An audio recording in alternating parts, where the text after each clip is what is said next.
يا أيها الذين آمنوا إذا نودي للصلاة من يوم الجمعة فاسعوا إلى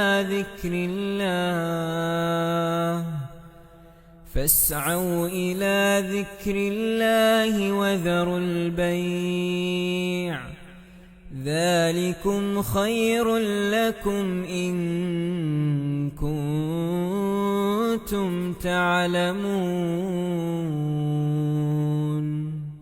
الحمد لله الذي جعل الأسرة نعمة تصان ومودة تستدام وركيزة تبنى عليها الأوطان، ونشهد أن لا إله إلا الله وحده لا شريك له، ونشهد أن محمدًا عبده ورسوله، فاللهم صل وسلم وبارك عليه وعلى آله وصحبه أجمعين. أما بعد، فأوصيكم عباد الله ونفسي بتقوى الله. أعوذ بالله من الشيطان الرجيم. بسم الله الرحمن الرحيم. يا أيها الناس اتقوا ربكم الذي خلقكم من نفس واحدة وخلق منها زوجها وبث منهما رجالا كثيرا ونساء، واتقوا الله الذي تساءلون به والأرحام إن الله كان عليكم رقيبا. സ്നേഹമുള്ള സത്യവിശ്വാസികളെ, സഹോദരങ്ങളെ, അല്ലാഹു സുബ്ഹാനഹു വ തആലയുടെ വിധിവിലക്കുകളും നിയമ നിർദ്ദേശങ്ങളും ജീവിതത്തിലുടനീളം കാത്തു സൂക്ഷിച്ചുകൊണ്ട് തഖ്വയുള്ളവരായി ജീവിക്കുവാൻ പരമാവധി പരിശ്രമിക്കണേ എന്ന് എന്നെയും നിങ്ങളെ ഓരോരുത്തരെയും ഗൗരവപൂർവം ഉണർത്തുകയാണ്, ഉപദേശിക്കുകയാണ്. അല്ലാഹു സുബ്ഹാനഹു തആല നമുക്കെല്ലാവർക്കും തഖ്വ വർദ്ധിപ്പിച്ചു തന്ന് അവൻ്റെ ഇഷ്ടദാസന്മാരുടെ കൂട്ടത്തിൽ ഉൾപ്പെടുത്തി അനുഗ്രഹിക്കുമാറാകട്ടെ. സഹോദരങ്ങളെ, അല്ലാഹു സുബ്ഹാനഹു വ തആല ഈ ഭൂമിയിൽ നിശ്ചയിച്ചിട്ടുള്ള ഏറ്റവും വലിയ ഒരു സംവിധാനമാണ് കുടുംബ സംവിധാനം എന്ന് പറയുന്ന മഹത്തായ അനുഗ്രഹം. ലോകത്തിൻ്റെ നിലനിൽപ്പ്, മനുഷ്യകുലത്തിൻ്റെ നിലനിൽപ്പ്, ഈ ലോകത്ത് നടക്കേണ്ടുന്ന ഒരുപാട് പ്രവർത്തനങ്ങളുടെ പിന്നിൽ പ്രവർത്തിക്കേണ്ടുന്ന ഉത്തമന്മാരായ തലമുറകളുടെ സൃഷ്ടിപ്പ്, ഇതെല്ലാം മുന്നിൽ കണ്ടുകൊണ്ട് തന്നെയാണ് അല്ലാഹു സുബ്ഹാനഹു വ തആല മനുഷ്യർക്ക് അവരിൽ നിന്ന് തന്നെ ഇണകളെ നിശ്ചയിച്ചു കൊടുത്ത് ഒരു കുടുംബമായി മുന്നോട്ട് പോകണം എന്ന നിർദ്ദേശം കൃത്യമായി തന്നെ നടപ്പിൽ വരുത്തിയത്. ഇന്നത്തെ കാലഘട്ടത്തിൽ ഈ ഒരു കുടുംബ സംവിധാനത്തോട് പുറംതിരിഞ്ഞു നിൽക്കുന്ന പലരെയും നമുക്ക് കാണുവാൻ സാധിക്കും. മാത്രമല്ല, ആ ഒരു ചിന്ത പലരിലും വർദ്ധിച്ചു വരികയുമാണ് വളരുന്ന തലമുറയിൽ. കുടുംബം എന്നുള്ളതൊരു ഭാരമാണ്, അതുകൊണ്ട് വിവാഹം തന്നെ വേണ്ട,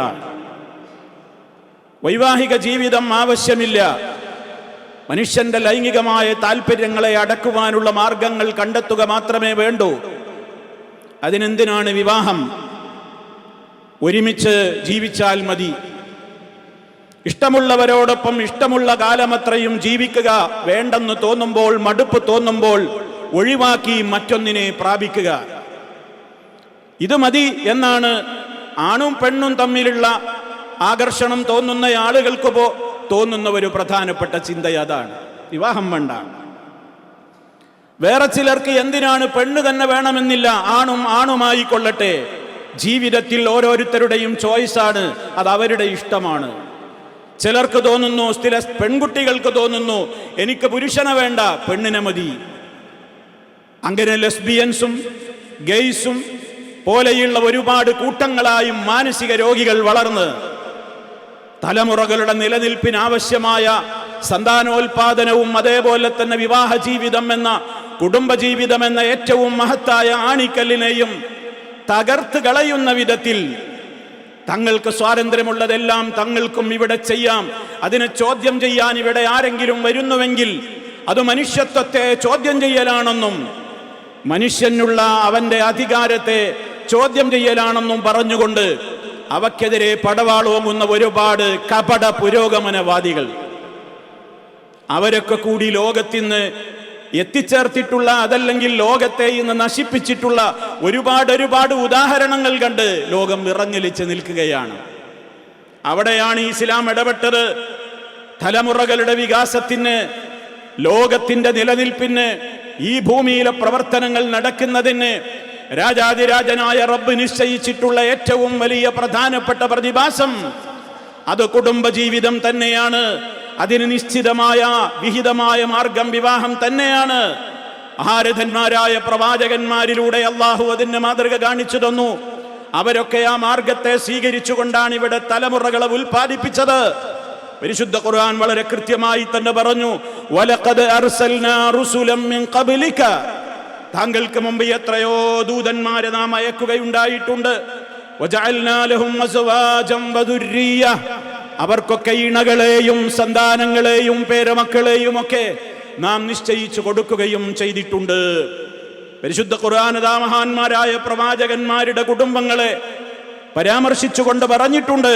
ആദം അലൈഹിസ്സലാമിന്റെ കുടുംബം, നൂഹ് അലൈഹിസ്സലാമിന്റെ കുടുംബം, ഇബ്രാഹിം അലൈഹിസ്സലാമിന്റെ കുടുംബം, ഇമ്രാൻ കുടുംബം, യാക്കൂബ് നബി അലൈഹിസ്സലാമിന്റെ കുടുംബം, അയ്യൂബ് നബി അലൈഹിസ്സലാമിന്റെ കുടുംബം, മൂസ അലൈഹിസ്സലാമിന്റെയും മാതാവിന്റെയും കുടുംബം, അതേപോലെ തന്നെ തന്റെ സഹോദരനും സഹോദരിയും അടങ്ങുന്ന കുടുംബാംഗങ്ങളുടെ ചരിത്രം, ഈസാ നബി അലൈഹിസ്സലാമിന്റെയും മാതാവിന്റെയും ചരിത്രം, ഇങ്ങനെ ധാരാളക്കണക്കിന് പ്രവാചകന്മാരുടെ കുടുംബങ്ങളെ, കുടുംബജീവിതങ്ങളെ പരാമർശിച്ചു പരിശുദ്ധ ഖുർആൻ. എന്തിന്?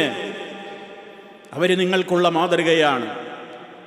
പ്രവാചകന്മാരുടെ ചരിത്രങ്ങൾ നമുക്ക് കേൾപ്പിക്കുന്നത് അതിനാണ്. ഉലൈകല്ലദീന ഹദല്ലാഹ്, അവരൊക്കെ അള്ളാഹുവിന്റെ മാർഗദർശനം ലഭിച്ചിട്ടുള്ള ആളുകളാണ്. ഫബിഹുദാഹു മുഖ്തദിഹ്, അവരുടെ മാർഗത്തെ നീയും പിൻപറ്റണം. നബി സല്ലല്ലാഹു അലൈഹി വസല്ലമിനോടുള്ള കൽപ്പനയാണ്, ലോകത്തോട് മുഴുവനുമുള്ള കൽപ്പനയാണ്. അതുകൊണ്ട് തന്നെ കുടുംബം എന്ന് പറയുന്ന മഹത്തായ അനുഗ്രഹം അതൊരു അമാനത്തായിട്ടാണ് ഇസ്ലാം പരിചയപ്പെടുത്തിയത്. കുടുംബജീവിതത്തിലേക്ക് കാലെടുത്ത് വെച്ചവരോട് മുഴുവനും പറഞ്ഞു, നിങ്ങൾ വലിയ ഭാരിച്ച ഉത്തരവാദിത്തം തന്നെയാണ് ഏറ്റെടുത്തിട്ടുള്ളത്. പുണ്യകരമായ കാര്യത്തിലാണ് നിങ്ങൾ ഏർപ്പെട്ടിട്ടുള്ളത്. ആ അമാനത്ത് കൃത്യമായി നിർവഹിക്കൽ നിങ്ങളുടെ കടമയാണ്. കാരണം മരണാനന്തരം ഏതനുഗ്രഹങ്ങളും ചോദിക്കപ്പെടുന്ന കൂട്ടത്തിൽ ഈ ഉത്തരവാദിത്ത നിർവഹണത്തിൽ നിങ്ങൾ വീഴ്ച വരുത്തിയോ അതോ അത് കൃത്യമായി പാലിച്ചോ എന്ന ചോദ്യം നിങ്ങൾ നേരിടേണ്ടി വരും. അല്ലാഹു സുബ്ഹാനഹു വ തആല റസൂലിനോട് അത് പഠിപ്പിച്ചു കൊടുത്തു. വഹയിലൂടെ മുത്ത് മുസ്തഫ നമ്മളോട് പറഞ്ഞു, ഏതൊരു മനുഷ്യനോടും നാളെ പരലോകത്ത് തന്റെ കീഴിലുള്ളവരെ കുറിച്ച് ചോദിക്കപ്പെടും. എന്താണ്? അഹഫിള, ആ അമാനത്തവൻ കൃത്യമായി സൂക്ഷിച്ചുവോ, അം ലയ്യ, അതോ ആ അമാനത്തിനെ കൃത്യമായി നിലനിർത്തുന്നതിൽ, മക്കൾക്ക് ദീന് പകർന്നു കൊടുക്കുന്നതിൽ, തന്റെ കുടുംബജീവിതത്തിൽ ഇസ്ലാം പാലിക്കുന്നതിൽ, ഉന്നതമായ തലമുറയെ വാർത്തെടുക്കുന്നതിൽ, അവൻ ഇസ്ലാമികമായ നിയമങ്ങളെ പാലിച്ചുകൊണ്ട് മുന്നോട്ട് പോകുന്നതിലൊക്കെ എത്രത്തോളം അവൻ കൃത്യത പുലർത്തിയിട്ടുണ്ട്, സൂക്ഷ്മത പുലർത്തിയിട്ടുണ്ട്, അതോ കൃത്യവിലോപം കാണിച്ചിട്ടുണ്ടോ എന്ന ചോദ്യമുണ്ടാകും. ഉത്തരവാദിത്തത്തെക്കുറിച്ചുള്ള ചോദ്യം എന്ന് പറയുന്നത് മനുഷ്യനോടിവിടെ ഏറ്റവും വലിയ കടമ, തന്റെ മക്കളെ കുറിച്ച്, ഇണയെക്കുറിച്ച് ഏറ്റവും വലിയ ഉത്തരവാദിത്തം ഏൽപ്പിച്ചിട്ടുള്ളത്. യാ അയ്യുഹല്ലദീന ആമനു, സത്യവിശ്വാസികളെ, ഖൂ അൻഫുസകും വഅഹ്ലീകും നാറാ, നിങ്ങളെയും നിങ്ങളുടെ കുടുംബാംഗങ്ങളെയും നരകാഗ്നിയിൽ നിന്ന് നിങ്ങൾ കാത്തു സൂക്ഷിച്ചു കൊള്ളണം. അതിനാവശ്യമായ നിലക്കുള്ള അദബ് പഠിപ്പിക്കണം, അതിനാവശ്യമായ നിലക്കുള്ള മതബോധം പകർന്നു നൽകണം. ആ വിഷയത്തിൽ, ആ കടമ നിർവഹിക്കുന്നതിൽ ആരൊക്കെ വീഴ്ച വരുത്തി, ആരൊക്കെ അത് പാലിച്ചു എന്ന് കൃത്യമായ ചോദ്യമുണ്ടാകും. തന്റെ കുടുംബാംഗങ്ങളെ കുറിച്ച് മുഴുവനും ഒരാൾ ചോദ്യം ചെയ്യപ്പെടുക തന്നെ ചെയ്യും. ഇത് നമ്മുടെ കാര്യമാണ് ആ പറയുന്നത്. പരലോക കോടതിയിൽ എൻ്റെ നഫ്സ് എന്ന് പറഞ്ഞാൽ ഒഴിവാകാനൊന്നും പറ്റൂല. ഞാൻ നന്നയിക്കുന്നത് മക്കളെ കാര്യമൊന്നും എന്നോട് ചോദിക്കരുത്, ഭാര്യയുടെ കാര്യം എന്നോട് ചോദിക്കരുതെന്ന് പറഞ്ഞ് ഒഴിഞ്ഞു മാറാൻ പറ്റൂല. അതിനാ അല്ലാഹു പറഞ്ഞത് അവർക്ക് ആവശ്യമാകുന്ന പ്രായത്തിൽ നിങ്ങൾ നൽകിയോ ഇല്ലേ? ആ ചോദ്യത്തിന് ഉത്തരം പറയാതെ ഒരു ബാപ്പയും ഒരു ഉമ്മയും പരലോക കോടതിയിൽ രക്ഷപ്പെടില്ല എന്നാണ് ഈ പറയുന്നത്. നമ്മൾ ആലോചിക്കുക, ആ കടമയിൽ നമ്മൾ എത്രത്തോളം കൃത്യത പാലിച്ചിട്ടുണ്ട്. അതോ ഇപ്പോഴത്തെ കാലമല്ലേ, ന്യൂ ജനറേഷൻ അല്ലേ, അവരുടെയൊക്കെ ഇഷ്ടം പോലെ അങ്ങ് ജീവിക്കട്ടെ, വല്ലാതെ കടുംപിടുത്തൊക്കെ പിടിച്ച് അവരോട് നിയമമൊക്കെ പറയാൻ നിന്നാൽ ഇന്നത്തെ കാലഘട്ടത്തിൽ ശരിയാവില്ല എന്ന ലാഘവ നയമാണോ രക്ഷിതാക്കളെ നമുക്കുള്ളത്? പരലോക കോടതിയിൽ ആ മക്കൾ പോലും ആ കുടുംബം പോലും നമുക്കെതിരെ തിരിഞ്ഞുകൊത്തും, യാതൊരു സംശയവുമില്ല. നാം എല്ലാവരും ആ വിഷയത്തിൽ ജാഗ്രതയുള്ളവരാവുക, അള്ളാഹുവിനോട് കാവൽ തേടുക. റഹ്മാനായ റബ്ബിനെ ഭയപ്പെടുന്ന ഒരു കുടുംബ ജീവിതം നമുക്കെല്ലാവർക്കും നൽകി അനുഗ്രഹിക്കുമാറാകട്ടെ. സഹോദരങ്ങളെ, കുടുംബം എന്ന് പറയുന്നത് ഒരു അനുഗ്രഹീതമായ വടവൃക്ഷമാണ്. അതിൻ്റെ വേരുകൾ ഭൂമിയിലേക്ക് ആണ്ടുപോയി ഉന്നതമായ നിലക്കതിങ്ങനെ വളർന്ന് പന്തലിച്ച് അതിന് ശാഖകളും ശാഖോപശാഖകളും ചില്ലകളും കായികനികളും പൂക്കളുമൊക്കെ ഉണ്ടാകുമ്പോഴാണ് ഒരു കുടുംബം അനുഗ്രഹീതമായി മാറുന്നത്. അതിന് ഇസ്ലാം നിശ്ചയിച്ചതെന്താണ്? വിവാഹ ജീവിതത്തിലേക്ക് പ്രവേശിച്ചാലും പോരാ, നിങ്ങൾ സന്താനങ്ങളെ ഉൽപ്പാദിപ്പിക്കണം, നിങ്ങൾക്ക് മക്കളുണ്ടാകണമെന്നാണ് ഇസ്ലാം പറഞ്ഞത്. കാരണം അത് മനുഷ്യനെ സംബന്ധിച്ചിടത്തോളം നയനാനന്ദകരമാണ്, കൗതുകമാണ്, അനുഗ്രഹമാണ്, പരീക്ഷണവും കൂടിയാണ്. അൽമാലു വൽ ബനൂൻ സീനത്തുൽ ഹയാത്തിദ് ദുനിയ. ഈ ലോകത്തെ അലങ്കാരങ്ങളിൽ ഒരു അലങ്കാരമായി എണ്ണപ്പെടുന്നത് തന്നെയാണ് സമ്പത്തും സന്താനങ്ങളും. അത് ആഗ്രഹിക്കാത്ത മനുഷ്യന്മാരുണ്ടാവില്ല. വിവാഹം കഴിഞ്ഞ് ജീവിതത്തിൽ ഒരു കുഞ്ഞിക്കാല് കാണാൻ സാധ്യമാകാതെയായാൽ ദമ്പതികൾക്ക് മനസ്സിന് വല്ലാത്ത ടെൻഷനാകും. മഹാരഥന്മാരായ പ്രവാചകന്മാർക്കും അതുണ്ടായതാണ്. ഇബ്രാഹിം നബി അലൈഹിസ്സലാം ദുആ ചെയ്തു. ഒരുപാട് കാലമായിരുന്നു വിവാഹം കഴിഞ്ഞിട്ട്, മക്കളുണ്ടായിരുന്നില്ല. പ്രാർത്ഥനയോടെ കഴിച്ചുകൂട്ടി. റബ്ബി ഹബ്ലി മിനസ് സാലിഹീൻ, സാലിഹീങ്ങളായ സദ്വൃത്തരായ സന്താനങ്ങളെ നീ എനിക്ക് ഔദാര്യമായി നൽകണേ എന്ന് ഇബ്രാഹിം അലൈഹിസ്സലാം നിരന്തരമായി പ്രാർത്ഥിച്ചു. അല്ലാഹു ആ വിളി കേട്ടു, സന്താനങ്ങളെ നൽകി. മഹാനായ സക്കരിയ നബി അലൈഹിസ്സലാം ആ വേദന തന്റെ റബ്ബിനോട് പങ്കുവെച്ച പ്രവാചകനാണ്. ഫഹബിലീ മിൻ ലദുൻക വലിയാ, നിന്റെ പക്കൽ നിന്ന് നീ എനിക്കൊരു രക്ഷാധികാരിയെ, നീ എനിക്കൊരു പിൻഗാമിയെ നിശ്ചയിച്ചു തരണേ എന്ന് പ്രാർത്ഥിച്ചതാണ് സക്കരിയ നബി അലൈഹിസ്സലാമിന്റെ ചരിത്രം. നബി സല്ലല്ലാഹു അലൈഹി വസല്ലം പറഞ്ഞത്, വിവാഹം അങ്ങനെ കഴിഞ്ഞ് നിങ്ങൾ അങ്ങനെ ലൈംഗിക താല്പര്യവുമായി മുന്നോട്ട് പോയാൽ മതി എന്നാണോ? പലരൊക്കെ അങ്ങനെയാണ് പറഞ്ഞത്. കുട്ടികളുണ്ടാകുന്നതൊക്കെ പ്രയാസമാണ്, അതുകൊണ്ട് കുട്ടികൾ വേണ്ട. മുസ്തഫ പഠിപ്പിച്ചതെന്താ?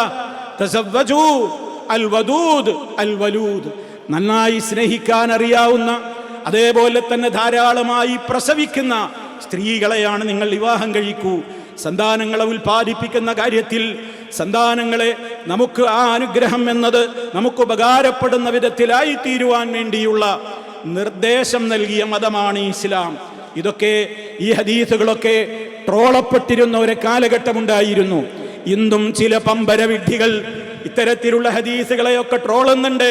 പക്ഷേ അവർക്ക് ലോകം തിരിയാത്ത കൂപമണ്ടൂകങ്ങളാണവർ. എന്തേ അവർ ട്രോളാൻ കാരണം? കണ്ടില്ലേ ഇസ്ലാം പറയുന്നത്? ഇഷ്ടംപോലെ പ്രസവിച്ചോളാനാ പറയുന്നത്. എന്തൊരു കഷ്ടമാണിത്! ലോകത്തിന് താങ്ങാനാകുമോ? ജനസംഖ്യ അധികരിച്ചു കഴിഞ്ഞാൽ ലോകം ആകെ കഷ്ടപ്പെടില്ലേ? സാമ്പത്തികമായി ആരാണ് ഇവർക്കൊക്കെ തിന്നാൻ കൊടുക്കുക? ഇവർക്കൊക്കെ കൂടി ആരാണ് തൊഴിൽ കൊടുക്കുക? ലോകത്തിന്റെ താളം തന്നെ തെറ്റിപ്പോകില്ലേ? എന്തൊരു വിഡ്ഢിത്തമാണ് ഖുർആനിൽ ഈ പറഞ്ഞത്! എന്തൊരു വിഡ്ഢിത്തമാണ് മുഹമ്മദ് എന്ന പ്രവാചകൻ ഈ ലോകത്തോട് പറഞ്ഞിട്ടുള്ളത് എന്നൊക്കെ പറഞ്ഞ് സന്താനോൽപാദനത്തെ നിരുത്സാഹപ്പെടുത്തി എന്ന് മാത്രമല്ല, പല രാജ്യങ്ങളും അവരുടെ രാജ്യങ്ങളിൽ നിർബന്ധിതമായ വന്ധ്യംകരണ ശസ്ത്രക്രിയകൾ പോലും നടപ്പിൽ വരുത്തി സന്താനങ്ങളുടെ എണ്ണം കുറക്കുവാൻ വേണ്ടി. കുട്ടികളില്ലാത്ത ആളുകൾക്ക് അവർ പ്രോത്സാഹനമായി ധാരാളം സമ്മാനങ്ങൾ വാരിക്കോരി കൊടുക്കേണ്ടി വന്നു, വാരിക്കോരി കൊടുത്തു.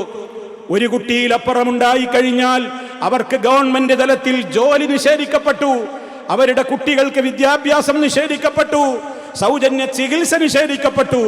അങ്ങനെ മക്കളുണ്ടായി കഴിഞ്ഞാൽ ഇവിടെ ആരാണ് ചെലവിന് കൊടുക്കുക? ഇവിടെ രാജ്യം ആകെ തകരില്ലേ എന്നൊക്കെ പുലമ്പിയ ആളുകൾ ആ രാജ്യങ്ങൾ ഇന്ന് നെടും ഖേദത്തിൽ പിറകോട്ട് തിരിഞ്ഞു നടക്കുകയാണ് അവർ. അവരിന്ന് ലോകത്തോട് പറയുന്നു, മക്കള് വേണം, മക്കളുണ്ടാവാതെ പറ്റില്ല. കാരണം അവിടെ വൃദ്ധന്മാരുടെ രാജ്യമായി മാറുകയാണ്. വൃദ്ധന്മാരെ കൊണ്ട് തൊഴിൽ ചെയ്യാൻ പറ്റുമോ? വൃദ്ധന്മാരെ കൊണ്ട് സാമ്പത്തിക മേഖല പുഷ്ടിപ്പെടുത്താൻ പറ്റുമോ? വൃദ്ധന്മാരുള്ളവർ രാജ്യത്ത്, ആ രാജ്യത്തിന് എന്ത് ചെയ്യാൻ പറ്റും? ക്രിയാത്മകമായി എന്ത് ചെയ്യാൻ പറ്റും? അതുകൊണ്ട് തന്നെ അവരൊക്കെ ആലോചിച്ചപ്പോ അവരൊക്കെ ഇന്ന് ഖുർആനിക തത്വങ്ങളിലേക്ക് തിരിഞ്ഞു നടക്കുകയാണ്. നാം ഒന്ന് നമുക്കൊന്നൊന്ന് കുറെ കാലം ഏറ്റുപാടി, നാം ഒന്ന് നമുക്കൊന്ന് മതി എന്ന് കുറെ കാലം ഏറ്റുപാടിയവർ, നാം രണ്ട് നമുക്ക് രണ്ട് എന്ന് ഏറ്റുപാടി കുറെ കാലം. കുറച്ചു കഴിഞ്ഞപ്പോ നാം ഒന്ന് നമുക്ക് മൂന്ന് എന്ന് പറഞ്ഞു. ഇപ്പൊ പറയുന്നു അത്തരത്തിലുള്ള രാജ്യങ്ങളൊക്കെ എത്രയെത്ര പ്രസവങ്ങൾ ആരൊക്കെ നടത്തുന്നുവോ അവരുടെ കുട്ടികൾക്കെല്ലാം സൗജന്യ വിദ്യാഭ്യാസമാണ്, ചികിത്സ ഫ്രീ ആണ്, വാരിക്കോരി ഗവൺമെന്റിന്റെ ഖജനാവിൽ നിന്ന് കൊടുക്കുകയാണ്. ധാരാളം കുട്ടികൾ ഒരു കുടുംബത്തിൽ ഉണ്ടാകണം. ഒരു കുടുംബത്തിൽ മിനിമം 10 എണ്ണം വേണം, 15 എണ്ണം വേണം, 20 എണ്ണം വേണം എന്നൊക്കെ പറഞ്ഞ് കുട്ടികൾ ഉണ്ടാക്കേണ്ടുന്ന ലിസ്റ്റിന്റെ എണ്ണവും സംഖ്യയുടെ വർധനവുമൊക്കെ കൂട്ടി എഴുതിക്കൊണ്ടിരിക്കുകയാണ് പല രാജ്യങ്ങളും.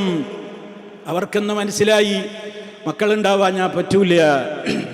ജനസംഖ്യ ഈ വിധത്തിൽ ഇടിഞ്ഞു പോയാൽ ആ രാജ്യം തന്നെ ഭൂപടത്തിൽ നിന്ന് മായ്ക്കപ്പെടുമെന്ന് ഇവിടെയുള്ള പല രാഷ്ട്രങ്ങൾക്കും ഇന്ന് തോന്നി തുടങ്ങിയിട്ടുണ്ട്. അല്ലാഹു സുബ്ഹാനഹു വ തആല പറഞ്ഞ വാക്കിനേക്കാൾ സത്യസന്ധമായ വാക്ക് പറയാൻ ആർക്ക് സാധിക്കും? വമൻ അസ്ദഖു മിനല്ലാഹി ഖീല. അല്ലാഹു പറഞ്ഞ ഒരു വാക്കിനേക്കാൾ ആർക്കാ സത്യം പറയാൻ സാധിക്കുക? അന്നേ പറഞ്ഞു ജനങ്ങളോട്, ജനങ്ങളെ, ദാരിദ്ര്യത്തെ ഭയന്നുകൊണ്ട് നിങ്ങളുടെ കുഞ്ഞുങ്ങളെ നിങ്ങൾ കൊല്ലരുതേ. നഹ്നു നർസുഖുഹും, ആ മക്കൾക്ക് ചെലവിന് കൊടുക്കുന്നത് ഞാനാണ്.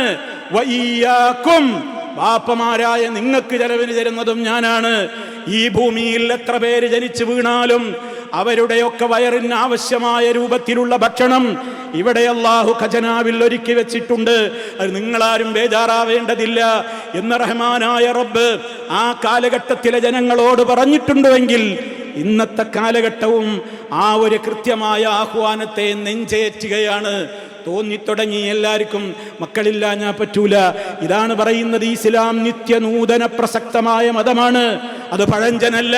അതിൻ്റെ തത്വങ്ങളിലേക്ക്, അതിൻ്റെ നിയമങ്ങളിലേക്ക്, അതിൻ്റെ കൃത്യമായ രൂപത്തിലുള്ള അധ്യാപനങ്ങളിലേക്ക് രാജ്യം മടങ്ങേണ്ടി വരും. ഇല്ലെങ്കിൽ അവരെ അതിലേക്ക് മടക്കും. കാലം അവരെ കൊണ്ടത് ബോധ്യപ്പെടുത്തുമെന്ന് കൃത്യമായി തന്നെ ഇസ്ലാം നമുക്ക് പഠിപ്പിച്ചിരുന്നിട്ടുള്ളത്. നമ്മുടെ പൂർവീകരായ ആളുകളൊക്കെ അവരൊക്കെ റഹ്മാനായ റബ്ബിൽ തവക്കുലാക്കി.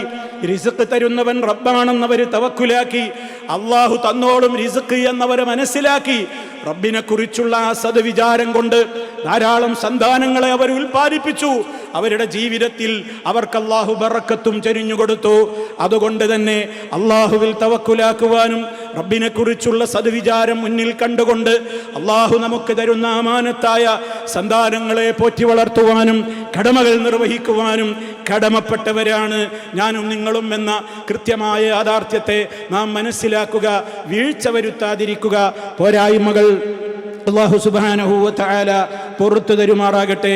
അഖൂലു ഖൗലി ഹാദാ വഅസ്തഗ്ഫിറുല്ലാഹ ലീ വലക്കും ഫസ്തഗ്ഫിറൂഹു ഇന്നഹു ഹുവൽ ഗഫൂറുർ റഹീം. അൽഹംദുലില്ലാഹി വഹ്ദഹു വസ്സലാത്തു വസ്സലാമു അലാ മൻ ലാ നബിയ്യ ബഅദഹു വഅലാ ആലിഹി വസഹ്ബിഹി വമൻ തബിഅ ഹദിയഹു.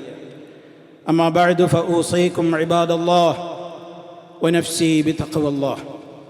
അള്ളാഹുവിനെ സൂക്ഷിച്ച് ജീവിക്കണേ. ഒരിക്കൽ കൂടി എന്നെയും നിങ്ങൾ ഓരോരുത്തരെയും ഗൗരവപൂർവ്വം ഉണർത്തുകയാണ്. റബ്ബ് സുബ്ഹാനഹു മുത്തഖീങ്ങളിൽ ഉൾപ്പെടുത്തി നമ്മെ എല്ലാവരെയും അനുഗ്രഹിക്കുമാറാകട്ടെ. സന്താനങ്ങൾ അള്ളാഹുവിൻ്റെ അനുഗ്രഹമാണ് എന്ന് ഖുർആൻ പറഞ്ഞ ഉടനെ തന്നെ സമ്പത്തും സന്താനങ്ങളും ഐഹിക ലോകത്തിലെ അലങ്കാരങ്ങളാണെന്ന് പറഞ്ഞ ഖുർആൻ തന്നെ അത് രണ്ടും പരീക്ഷണം കൂടിയാണ് എന്നും ചേർത്ത് പറഞ്ഞിട്ടുണ്ട്. ഇന്നമാ അംവാലുക്കും വഔലാദുക്കും ഫിത്ന. തീർച്ചയായും നിങ്ങളുടെ സമ്പത്തും നിങ്ങളുടെ സന്താനങ്ങളുമൊക്കെ പരീക്ഷണം തന്നെയാണ്. അതിൻ്റെ അർത്ഥം എന്താണ്? ഇവിടെ ചില ആളുകൾക്ക് സമ്പത്തുണ്ട്, ചിലർക്ക് സമ്പത്തില്ല.